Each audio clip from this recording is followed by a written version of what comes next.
Bugün sizler için yakışıklı oyuncumuz Can Yaman ve güzeller güzeli Demet Özdemir'den muhteşem karelerini sizler için derleyip topladık.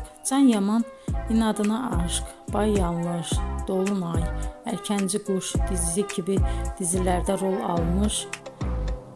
almış arkadaşlar ve herkes tarafından çok beğenilmişti. Biz de sizler için onların romantik karelerini derleyip topladık.